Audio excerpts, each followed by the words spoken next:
News पर आप देख रहे हैं। इस वक्त आप बात करेंगे कि डोडा के एमएलए की जब गिरफ्तारी हुई तो केजरीवाल क्यों मचा रहे हैं बवाल। दरअसल आम आदमी पार्टी के एमएलए की गिरफ्तारी से यह बवाल मचा हुआ है। जम्मू कश्मीर के एमएलए महराज मलिक जो डोडा से एमएलए हैं, उनको पब्लिक सेफ्टी एक्ट के तहत आखिरकार गिरफ्तार कर लिया गया। दरअसल राहत कार्य में बाधा डालने, अस्पतालों की इमरजेंसी सेवा को ठप करने और अधिकारियों के साथ दुर्व्यवहार के कारण आम आदमी पार्टी के इस विधायक पर पीएसए लगाया गया है। जम्मू कश्मीर पुलिस का दावा है कि मलिक पर अब तक 18 एफआईआर दर्ज हैं। तो जन शिकायत का हवाला और सार्वजनिक व्यवस्था बनाए रखने के लिए विधायक महराज मलिक की गिरफ्तारी जरूरी थी, ये जम्मू कश्मीर पुलिस का कहना है। लेकिन आम आदमी पार्टी के नेता अरविंद केजरीवाल ने प्रतिक्रिया देते हुए कहा है कि आप विधायक महराज मलिक अपने इलाके में एक अस्पताल की मांग कर रहे थे, लेकिन जनता की आवाज दबाने के लिए केंद्र की पुलिस ने उन्हें गिरफ्तार कर लिया। यह हक की आवाज दबाने की कोशिश है। बताया जा रहा है कि विवाद की शुरुआत तब हुई थी जब विधायक महराज मलिक ने डीसी डोडा के खिलाफ अभद्र भाषा का इस्तेमाल किया, जिससे आक्रोशित जिला प्रशासन हड़ताल पर चला गया। मेडिकल सेवा में लगे कर्मचारियों ने अस्थायी आयुष्मान चिकित्सा केंद्र की आकस्मिक सेवा बंद करने का आरोप भी महराज मलिक पर लगाया है। लेकिन नेशनल कॉन्फ्रेंस और पीडीपी सहित कई पार्टियों ने इसे लोकतंत्र की हत्या बताया। तो वहीं लोक सेवक और जनसेवक के बीच अपने दायित्वों को पूरा करने की आजादी पर लगभग सभी नेता चुप हैं। बीजेपी ने इन्हें आदतन अपराध कृत्य करने वाला बताया, यानी हैबिचुअल ऑफेंडर। विधानसभा के अंदर और बाहर महराज मलिक का व्यवहार सार्वजनिक व्यवस्था को बिगाड़ने और लोगों को अटेंशन लेने पर रहा है। डीसी डोडा के जो डीसी हैं, उन पर एक आयुष्मान केंद्र को अपनी पसंद की जगह शिफ्ट करने की जिद में विधायक महराज मलिक सिविल सर्जन से लेकर डीसी तक को सोशल मीडिया पर अभद्र भाषा का प्रयोग कर उन्हें धमकाने की कोशिश करते रहे। तो आरोप है कि महराज मलिक नेशनल कॉन्फ्रेंस की सियासत का एक मोहरा है। दरअसल विधानसभा में बीजेपी विधायकों के साथ हाथापाई भी यही वजह हो सकती थी, लेकिन इस सबसे बड़ी वजह कश्मीर की सियासत में भारत के राष्ट्रीय प्रतीक अशोक चक्र को तोड़े जाने का मामला भी इस घटना से जाकर जुड़ता है। तो क्या सॉफ्ट सेपरेटिज्म की सियासत में महराज मलिक मोहरा बनकर हजरत बल के मुद्दे से ध्यान भटकाने के लिए जम्मू में एक अलग मोर्चा खोल रहे हैं?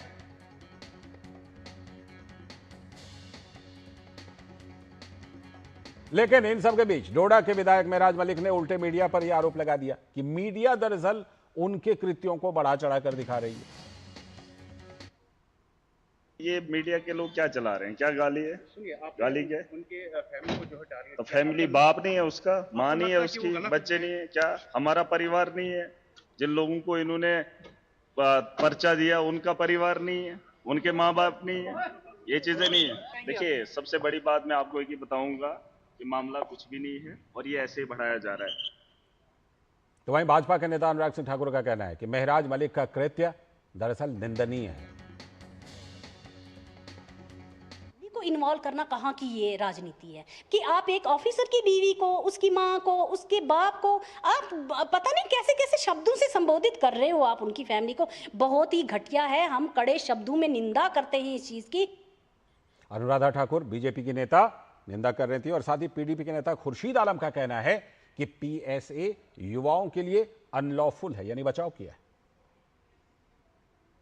ये खाली महराज की बात नहीं है। This law has been misused and is being misused. We with all words at our command condemn the act which government LT administration has taken against this MLA. तो हम इसकी मजम्मत करते हैं। तो जाहिर सी बात है कि एक विधायक को तमाम आरोपों के बाद जब गिरफ्तार किया गया तो अरविंद केजरीवाल को इसमें लोकतंत्र की हत्या नजर आ रही है, यानी कि इस तरह की राजनीति चल रही है। हमारे सलाहकार संपादक विनोद मिश्र जी हमारे साथ जुड़े हुए हैं इस पर बात करने के लिए। विनोद जी, जिस तरह से कि ये इस विधायक की गिरफ्तारी हुई है और जिस तरह से प्रशासन को लेकर के और तमाम जो आरोप लगे हैं विधायक पर, और ये भी कि कोई पहली बार की बात नहीं है, इस विधायक पर इस तरह के कृत्य करने के आरोप काफी लंबे समय से 18 एफआईआर बताई जा रही है, उसके बाद भी लोकतंत्र की हत्या लग रही है। लोकतंत्र की हत्या की तो बाद में लाल जी, सबसे इंपॉर्टेंट है कि राज्य के चीफ मिनिस्टर उमर अब्दुल्ला है और उमर अब्दुल्ला इस विधायक के सपोर्ट में कहते हैं कि ये ऐसा हमने कभी सुना नहीं था कि एक विधायक पे जो पब्लिक रिप्रेजेंटेटिव है उसको आप पीएसए एक्ट लगा के उसके गिरफ्तारी कर ले। अब सवाल है कि ये उमर अब्दुल्ला चीफ मिनिस्टर उस स्टेट के हैं और वो उसके लिए कह रहे हैं जब उनके ही डीसी बिल्कुल उनके डीसी, एक डिप्टी कमिश्नर, आप सोचिए कि उस राज्य में अभी जो बाढ़ और हालात बने हैं उसके बीच में, जहां उसने इतने सेंटर खोल रखे हैं लोगों को मदद कराने के लिए, रात दिन वहां एडमिनिस्ट्रेशन के लोग काम करते हैं, और उसमें ये हुड़दंग मचा के लोगों के काम में बाधा डाल रहा है। खुद सोशल मीडिया का उपयोग करते हुए डीसी को गाली, भद्दी भद्दी गालियां दे रहा है। आप उसको बचाने के बजाय अपने डीसी और अपने काज के सारे, वहां जो डोडा के डीसी ऑफिस से लेके जो मेडिकल सेंटर के लोग थे, वो सारे लोग एक तरह से स्ट्राइक कर दिया था जी। और उन्होंने एक तरह से प्रोटेस्ट किया था इस विधायक के खिलाफ में। तो आपके सारे माथात एडमिनिस्ट्रेशन के लोग, सरकारी कर्मचारी, वो सारे स्ट्राइक पे हैं, और आप कह रहे हैं कि एक विधायक पे इस तरह से कृत्य जो है वो लोकतंत्र के लिए खतरा है। सवाल ये उठता है कि इसमें किसके लिए कौन काम कर रहा है, ये समझने की जरूरत है जी। लाल जी, इंपॉर्टेंट ये है कि महराज मलिक की आप जब देखते हैं कि पिछले वर्षों में जब से वो आम आदमी पार्टी के विधायक बने हैं और असेंबली में जिस तरह से उनका वो हंगामा रहता है, तो क्या वो एक तरह से नेशनल कॉन्फ्रेंस का बैकिंग नहीं है? बिल्कुल। एक विधायक का सपोर्ट नेशनल कॉन्फ्रेंस से उसकी मेजोरिटी बनती है, तो कांग्रेस पार्टी को भी एक तरह से आप नेशनल कॉन्फ्रेंस ने शामिल नहीं किया था सरकार में, क्योंकि महराज मलिक उसके साथ में था। तो ये लोग जम्मू में इस बात की चर्चा कर रहे हैं कि कश्मीर की सियासत जो आप अभी देख रहे हैं हजरतबल की घटना के बाद, जो राष्ट्रीय प्रतीक का जो अशोक चक्र है उसको जिस तरह से वहां पे ये किया गया, उसके पॉलिटिक्स को आप नेशनल सीन पे आप देख रहे हैं कि आप एक तरह से बैक फुट पे हैं। तो आपने एक नया फ्रंट जम्मू में खोला है महराज मलिक को लेके, आप अटेंशन डाइवर्ट करना चाहते हैं, वो संभव नहीं है। आपने पूरे कश्मीर की सियासत में, चाहे वो पीडीपी हो या एनसी हो, आपने एक तरह से इस तरह का पाप किया है। बिल्कुल। आप एक नेशनल सिंबल को आप एक तरह से इस तरह से बता रहे हैं और उसको इस्लाम से जोड़ के उसको बेहरुमती कर रहे हैं, तो आपने एक डेमोक्रेसी और एक लोकतंत्र के साथ अपराध किया। ठीक है, ये जो विधायक है ना, इस विधायक का क्या कारनामा रहा है, इसके बारे में जानकारी के लिए जम्मू से अंकुश हमारे संवाददाता जुड़ चुके हैं। अंकुश, जरा बताइए कि जो बीजेपी कह रही है कि ये आदतन अपराधी रहे हैं, हैबिचुअल ऑफेंडर, और जम्मू कश्मीर पुलिस ने तमाम बातें कही हैं इनके ऊपर आरोप लगा करके, और 18 एफआईआर तो एफआईआर की संख्या है। जरा बताइए कि किस तरह की इनकी हिस्ट्री है जो कि विधायक को गिरफ्तार करना पड़ा। देखिए, मैं आपको बताना चाहूंगा, जब से महराज मलिक विधायक के रूप में जम्मू कश्मीर में आए हैं, तब से लेकर ही लगातार इनका नाम जो है विवादों से ही जुड़ा हुआ रहा है, किसी न किसी मामले पर से जुड़ा हुआ रहा है। ऐसा कभी भी देखने को नहीं मिला कि शांतिपूर्वक जो है सब चीजें चलाई गई हों, और शुरुआत से ही ये चीज देखने को मिली कि कभी ना कभी कहीं ना कहीं लोग जो छोटी मोटी होती रहती थी एडमिनिस्ट्रेशन के साथ, कहीं ना कहीं किसी काम में दखल देने की कोशिश की जाती थी। हालांकि महराज मलिक का कहना, उनका पक्ष ये है कि मैं केवल अपने लोगों के लिए काम कर रहा हूं, लेकिन दूसरी तरफ प्रशासन की तरफ से ये कहना है कि महराज मलिक की तरफ से जब भी कोई आपत्ति जताई जाती है तो काम में दखल देने की कोशिश की जाती है। तो यही मामला अब भी सामने आया। मैं आपको बताना चाहूंगा, ठाठरी इलाका है, जहां के गांव का नाम मैं आपको बताना चाहूंगा, केमचा गांव का इलाका है, जहां पर सब सेंटर हॉस्पिटल को लेकर के मामला था, और जिसकी बिल्डिंग पहले से ही काफी ज्यादा नाजुक हालात में थी। हम और आप सब लोग जानते हैं कि किस तरह से लगातार जम्मू कश्मीर में फ्लड कितने ज्यादा देखने को मिले और किस तरह की सिचुएशन यहां पर बनी थी। तो प्रशासन की तरफ से ये फैसला लिया गया था कि जब ये बिल्डिंग जो है ये गिर रही थी, हालांकि कुछ हिस्सा इस बिल्डिंग का गिर भी चुका था, तो सेफ्टी को मद्देनजर रखते हुए ये कहना था कि इसको दूसरी जगह पर शिफ्ट किया जा सके। तो जिसके बीच में महराज मलिक की तरफ से कहा गया कि ऐसा नहीं होना चाहिए, और उसके बाद कुछ सामान वहां से हटाने का भी आरोप उनके ऊपर लगाया गया, जिसके बाद उनके ऊपर एफआईआर भी दर्ज हुई। तो उसके बाद ये तो ताजा मामला, ये तो हुआ उनके ऊपर ताजा मामला, और ऐसे मामलों की उनके ऊपर भरमार है, तभी तो गिरफ्तारी हुई है। लेकिन कह रहे हैं कि लोकतंत्र की हत्या, यानी कि विधायक के लिए अलग कानून हो तब लोकतंत्र की हत्या नहीं होगी। बहुत बहुत शुक्रिया, फिलहाल शुक्रिया अंकुश जुड़ने के लिए और इस पर जानकारी देने के लिए। हमारे संवाददाता अंकुश जुड़े हुए थे, साथ में विनोद जी, अभी आप हमारे साथ जुड़े रहिएगा, क्योंकि एक और मुद्दे पर हम बात करने वाले हैं ब्रेक के बाद। और वो मुद्दा होगा क्या? वो मुद्दा होगा कि कर्नाटक में स्टोन पेल्टिंग यानी गणपति विसर्जन पर एक बार फिर से पत्थरबाजी हुई है। ब्रेक हम बाद में ले लेंगे, फिलहाल इस मुद्दे पर बात ही कर लेते हैं। दरअसल कर्नाटक में गणपति विसर्जन पर एक बार फिर से पत्थरबाजी हो गई, तो इसके पीछे कौन सी राजनीति है वहां पर? क्योंकि कर्नाटक के मांड्या के मद्दूर में गणेश विसर्जन शोभा यात्रा के दौरान एक बार फिर से पथराव की घटना सामने आई। तो जाहिर है कि दो पक्षों में तनाव फैलना स्वाभाविक ही था। यह घटना दरअसल 7 सितंबर 2025 को हुई, जब ये शोभा यात्रा राम रहीम नगर से गुजर रही थी। तो पथराव के बाद दोनों समुदायों के लोग आमने सामने आ गए और स्थिति इतनी खराब हो गई कि पुलिस को लाठीचार्ज तक करना पड़ा।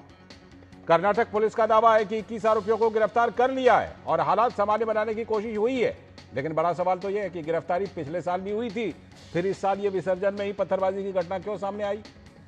इस घटना की निंदा करते हुए विपक्ष की भाजपा और जेडीएस और हिंदू संगठनों ने बड़े पैमाने पर विरोध मार्च निकाला, जिसमें मार्च पर 2 बार पथराव भी हो गया और घातक हथियारों का इस्तेमाल भी किया गया। इस दौरान पुलिस ने भीड़ को तितर बितर करने के लिए लाठीचार्ज भी किया, जिसमें महिलाएं समेत 6 लोग घायल हो गए।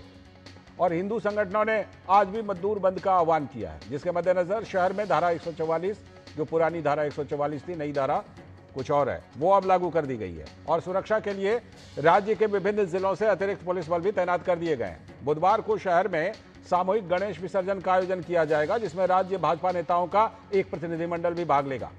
तो भाजपा विधायक और पूर्व उप मुख्यमंत्री अश्वत्थ नारायण ने सरकार पर हमला करते हुए कहा कि सरकार ने स्पष्ट रूप से स्वीकार कर लिया है कि यह एक पूर्व नियोजित घटना है। यह स्पष्ट रूप से दर्शाता है कि कांग्रेस सरकार कानून और व्यवस्था को बनाए रखने में विफल रही है।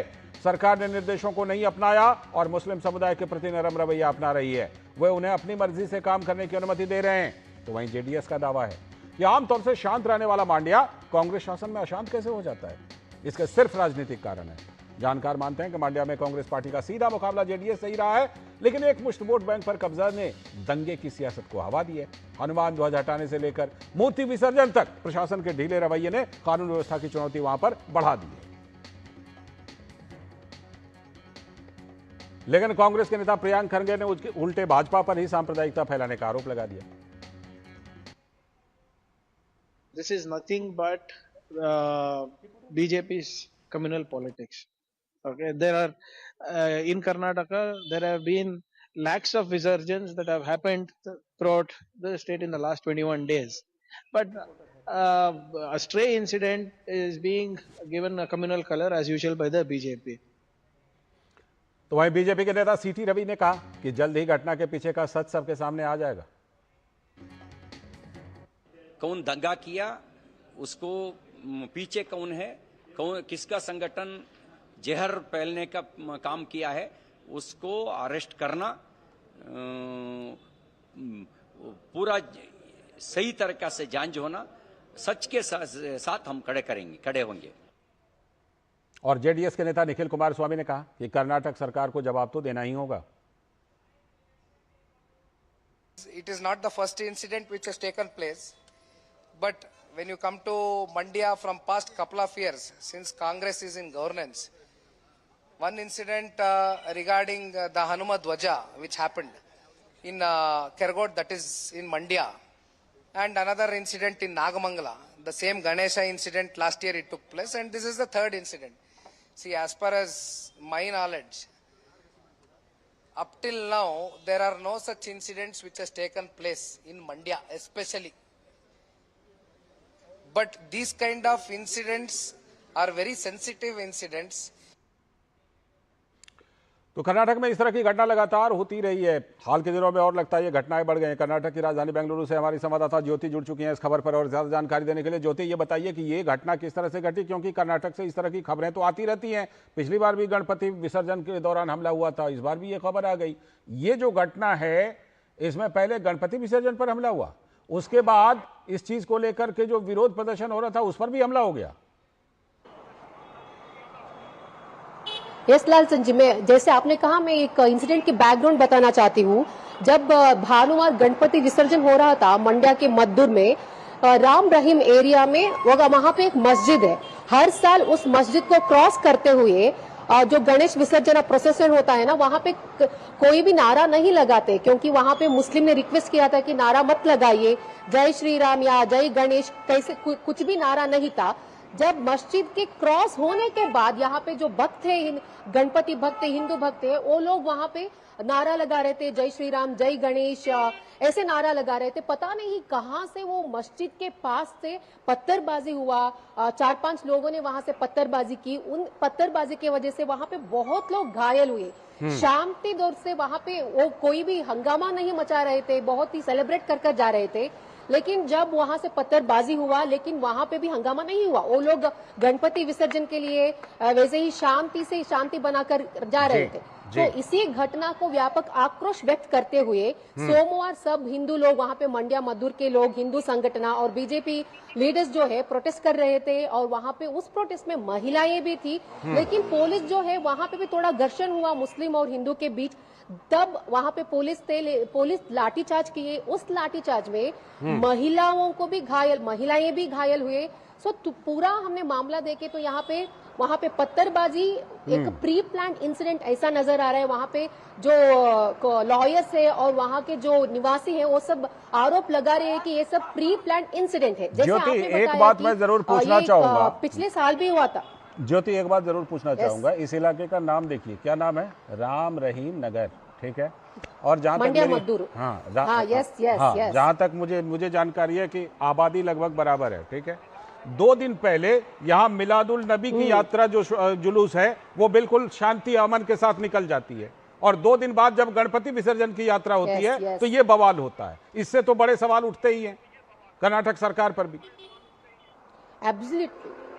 Yes, absolutely right. आपने जैसे कहा, मैं भी यहाँ पे देख रही थी कर्नाटक में जो प्रोसेशन हो रहा था यहाँ पे ईद मिलाद के लिए, बहुत हिंदुओं ने भी उन्हें बहुत कोऑपरेशन किया, कुछ भी नहीं हुआ। लेकिन जब भी गणेश विसर्जन होता है या हिंदुओं के कुछ दसरा हो या कुछ भी हो, कुछ ना कुछ बवाल हो जाता है। जैसे पिछले साल में 2024 में भी नागमंगला में इसी तरह की घटना हुआ था। गणेश विसर्जन के समय पत्थरबाजी हुआ था, बहुत लोग घायल हुए थे। उसके बाद वहां पे इतना प्रक्षुब्ध वातावरण था अभी भी। और उसके बाद वहां पे मंड्या के और एक विलेज में वहां पे भी एक केसरी ध्वज होस्ट करने के बारे में भी वहां पे उस ग्राम में शुक्रिया। फिलहाल शुक्रिया आपका ज्योति, जुड़ने के लिए बेंगलुरु से बहुत बहुत शुक्रिया। और इस समय का एक ब्रेकिंग न्यूज है कि प्रधानमंत्री नरेंद्र मोदी जो आज